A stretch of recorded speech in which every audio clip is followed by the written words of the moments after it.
پھر ذرا اس وقت کا تصور کرو جب تمہارے رب نے فرشتوں سے کہا تھا کہ میں زمین میں ایک خلیفہ بنانے والا ہوں۔ خلیفہ وہ جو کسی کی ملک میں اس کے عطا کردہ اختیارات اس کے نائب کی حیثیت سے استعمال کرے۔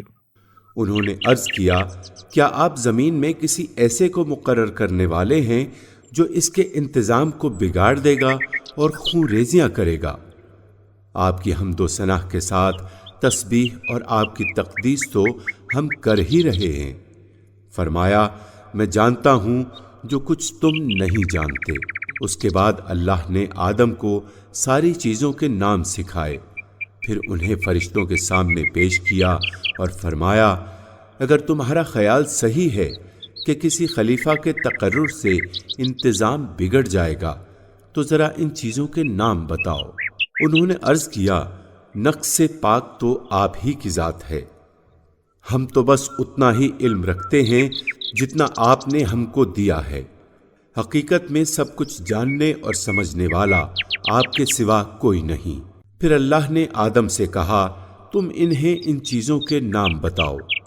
جب اس نے ان کو ان سب کے نام بتا دیے تو اللہ نے فرمایا، میں نے تم سے کہا نہ تھا کہ میں آسمانوں اور زمین کی وہ ساری حقیقتیں جانتا ہوں جو تم سے مخفی ہیں؟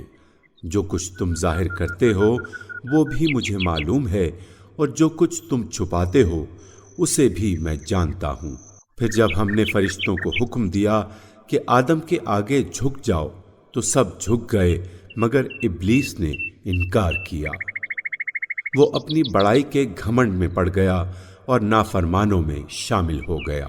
پھر ہم نے آدم سے کہا کہ تم اور تمہاری بیوی دونوں جنت میں رہو اور یہاں بفراغت جو چاہو کھاؤ، مگر اس درخت کا رخ نہ کرنا ورنہ ظالموں میں شمار ہوگے۔